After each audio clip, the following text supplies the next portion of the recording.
Hello everyone, hope आप सभी अच्छे होंगे। तो चलिए आज हम स्टार्ट करते हैं सबसे इम्पोर्टेंट टॉपिक इस चैप्टर का, जो आपके एग्जाम में डेफिनेटली पूछता है। ठीक है, ये इम्पोर्टेंट टॉपिक है, ये लार्ज या लॉन्ग आंसर क्वेश्चन बनता है और इसको आप थोड़ा सा ध्यान से पढ़िएगा। ठीक है, चलिए इस टॉपिक का नाम है integrated rate equation. Integrated rate equation, यही आपको पढ़ना है। ठीक है,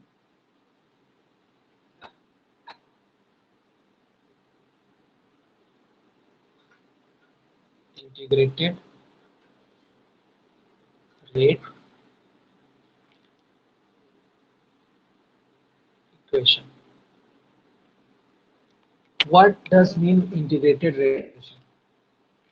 Equation represents, that is the term separated by equals to. Yes, this equals to, and there will be a term on the left and there will be a term on the right. So this is known as equation. So which type of equation is this? Let's know the definition first, and then we will move further. Okay.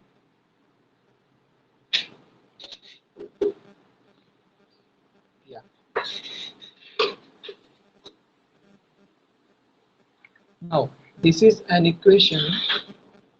An equation. Okay. An equation that as an equation that represents, okay, that represents or express, that represents or expresses, okay, expresses the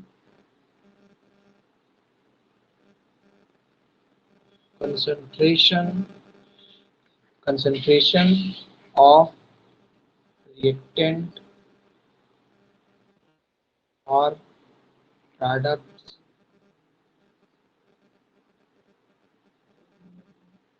Reactants are product as a function of time, as a function of time. That means ऐसे reactions ऐसा equation जिसमें जो भी concentration of reactant हो या product वो function of time, मतलब जो रिलेशन होगा वो प्रोडक्ट या रिएक्टेंट का अमाउंट होगा, किसका फंक्शन होगा, वो टाइम का। मतलब एक तरफ टाइम रहेगा और एक तरफ आपका कंसंट्रेशन ऑफ रिएक्टेंट या तो प्रोडक्ट रहेगा। तो इसी को बोलते हैं इंटीग्रेटेड रेट इक्वेशन। तो इसी को हमें पढ़ना है। दो चीजें हैं इसमें, दो रिएक्शंस के लिए पढ़ना है। पहला आपका है आपका zero order reaction, zero order reaction, और दूसरा आपका है फर्स्ट ऑर्डर रिएक्शन।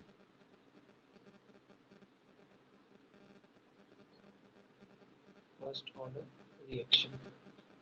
तो इस लेक्चर में हम जीरो ऑर्डर रिएक्शन को ही डिस्कस करेंगे कि जीरो ऑर्डर रिएक्शन का कैसे इंटीग्रेटेड रेट इक्वेशन डेराइव करते हैं। ठीक है, तो चलिए हम स्टार्ट करते हैं डेरिवेशन। तो ये इंपॉर्टेंट डेरिवेशन है, इसको आप ध्यान से देखिएगा।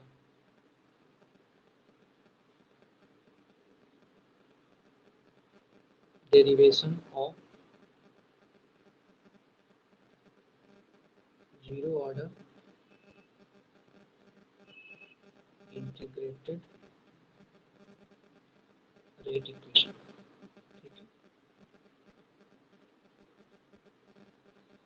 चलिए इसको स्टार्ट ऐसे करेंगे। Let us consider a general reaction. Okay, let us consider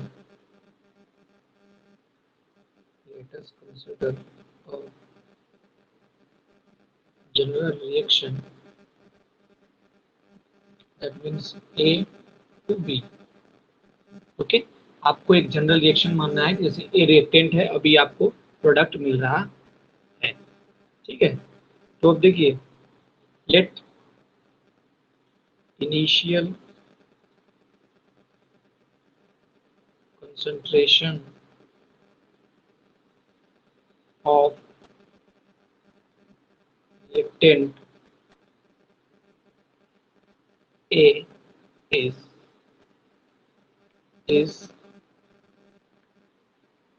you can delete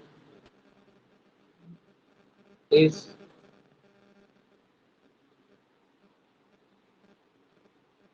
it is A not.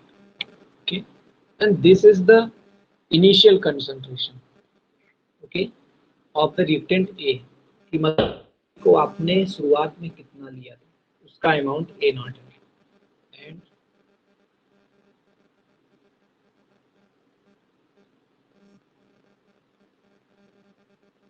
Final concentration of A is A, okay, A. So it will represent by this. Please note that it will represent by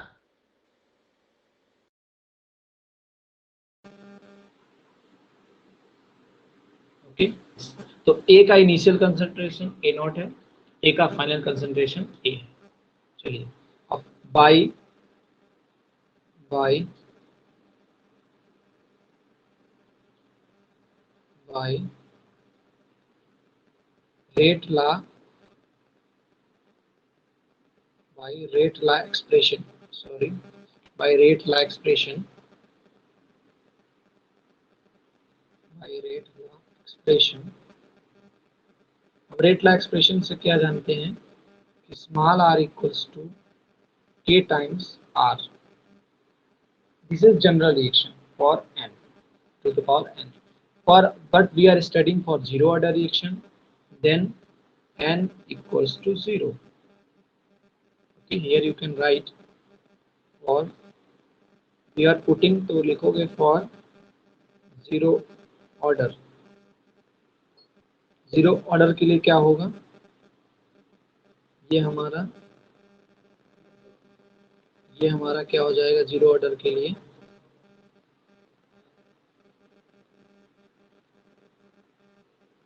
तो zero order reaction के लिए आप क्या लिखेंगे n बराबर 0.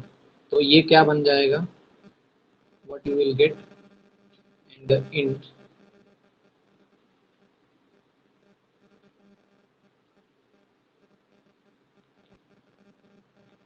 then small r equals to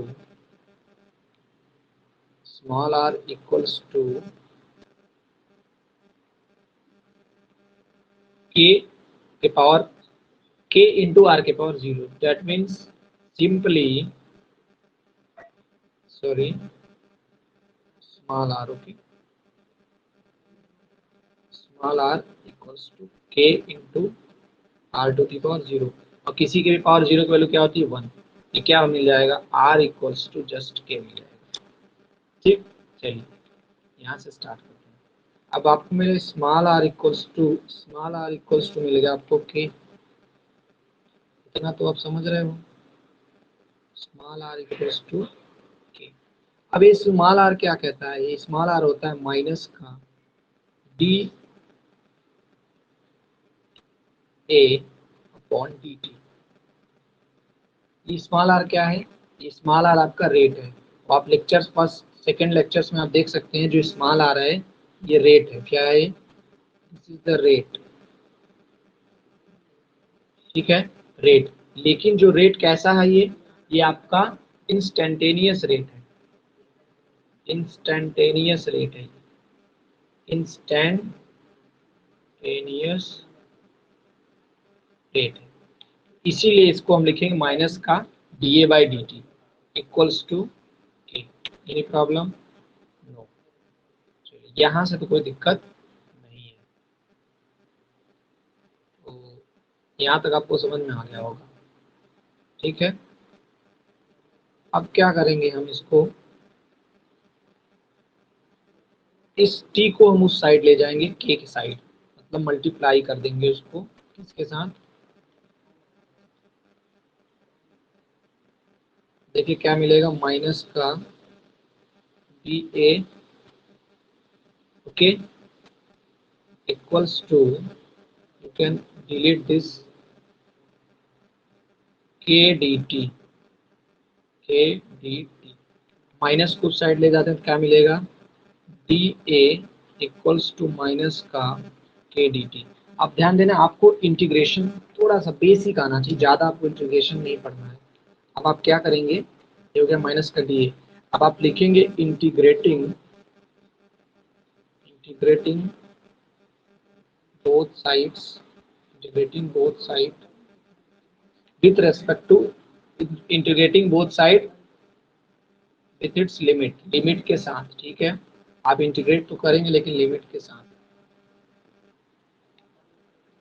with its limit. ठीक है, तो क्या मिला आपको, माइनस का, सॉरी वेरी वेरी सॉरी, से ये सारा चीज लिखा जाता है। चलिए, आपको मिला क्या, माइनस का d a equals to, sorry plus, okay, minus का k d t. When you will integrate, integration का सिंबल आपका ये है, ये सिंबल, ये सिंबल है। अच्छा ध्यान दें, हम इंटीग्रेट कहाँ से कर रहे हैं, आपको इंटीग्रेशन वहां से होगा, इनिशियल कंसंट्रेशन कितना था, ए नॉट था, बाद में कितना हो गया, ए हो गया, तो यहीं से आपको इंटीग्रेट करना है। तो नीचे लिखते हैं initial concentration that is a not, और वहां पे लिखते हैं फाइनल में ए। अच्छा, टी कहाँ से लिखेंगे आप, इनिशियल टी जीरो था, बाद में कितना था टी। ठीक है, क्योंकि टी क्या, इनिशियल तो आपका टी जीरो ही रहेगा। तो अब इसको इंटीग्रेट करोगे तो आप नोट समझो, नोट करके आप लिख सकते हो, इंटीग्रेशन ऑफ डी एक्स जो होता है वो होता है आपका एक्स। ठीक है, इंटीग्रेशन ऑफ डी एक्स आपका होता है एक्स। तो यहाँ पे इंटीग्रेशन ऑफ डी ए क्या होगा, ए होगा, नॉट एक्स, क्योंकि डी ए है तो ए का ए होगा, डी एक्स का तो एक्स होता। लेकिन आप लिमिट लगा देंगे ए नॉट से ए, तो यहाँ पे के डी टी का क्या होगा, माइनस का के टी, और टाइम कहाँ से रहेगा, जीरो से टी। अब देखिए क्या होगा, इसको पहले हम लिखते हैं फाइनल माइनस इनिशियल, हमेशा ये रूल ही है, अगर लिमिट हम अप्लाई करें किसी भी इंटीग्रेशन पे तो उसको हम पहले लिखते हैं फाइनल वैल्यू। फाइनल वैल्यू ये है, क्योंकि आपको थोड़ा सा और बता देते हैं, ये जो ऊपर लिखते हैं ना, ये आपकी है फाइनल वैल्यू, या फाइनल लिमिट कह सकते हो, ये फाइनल लिमिट है। और जो ये है ना, इसको हम बोलते हैं इनिशियल लिमिट, इनिशियल लिमिट। तो आप कैसे, क्या हमने बताया ना, पहले फाइनल को लिखते हैं फिर इनिशियल लिखते हैं। तो फाइनल क्या है आपका, ए है, तो पहले आप लिखेंगे ए माइनस का ए नॉट इक्वल्स टू माइनस का के टी माइनस जीरो।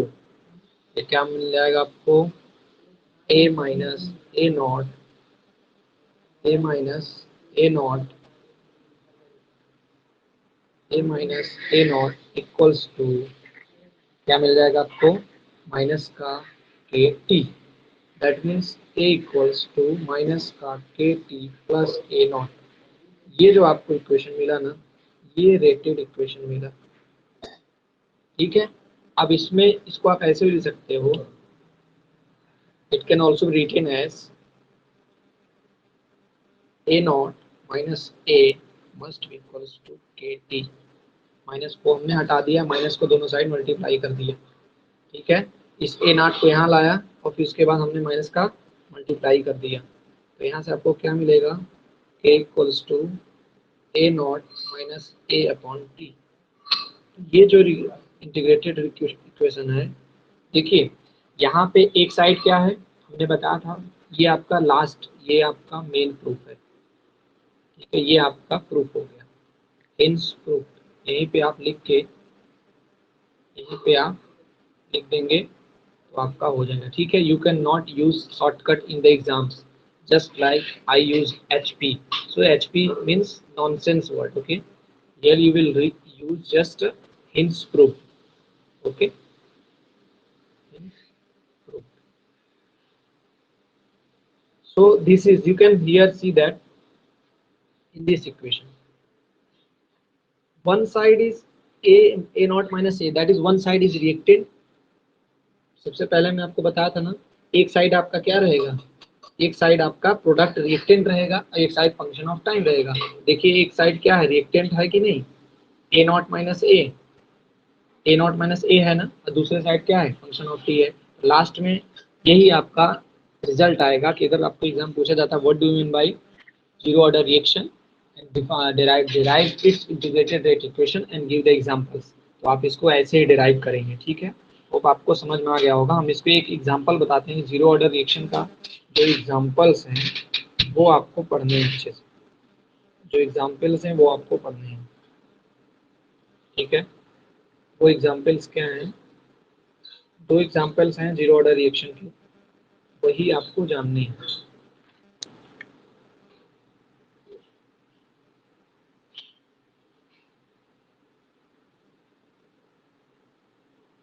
पहला है thermal decomposition of HI, thermal decomposition, थोड़ा सा लेक्चर लेंदी होगा लेकिन आप इसको अच्छे से समझ जाएंगे। Thermal decomposition HI on gold surface, ये आपका कंप्लीट लेक्चर है जीरो ऑर्डर रेट इक्वेशन का। इसके अलावा आपको कहीं भी लेक्चर देखने की जरूरत नहीं है। दूसरा है decomposition of gaseous ammonia, gaseous ammonia on a hot platinum surface, on a hot platinum surface। ये दो एग्जांपल्स हैं आपके जीरो ऑर्डर रिएक्शन के। होप आपको समझ में आ गया हो, ये दोनों बहुत इंपॉर्टेंट एग्जांपल हैं, इसको आप एग्जांपल के साथ अच्छे से डेरिवेशन के साथ लिख सकते हैं। ठीक है, फाइनल रिजल्ट आपका ये आएगा। नेक्स्ट हम डिस्कस करेंगे इसके हाफ लाइफ को। ठीक है, अगर आपको नोट्स चाहिए तो हमारे चैनल को आप सब्सक्राइब करिए, और ड्राइव में हम आप इसके नोट्स को सक्सेसफुली अपलोड कर देंगे जहां से आप देख सकते हैं। Okay, thank you.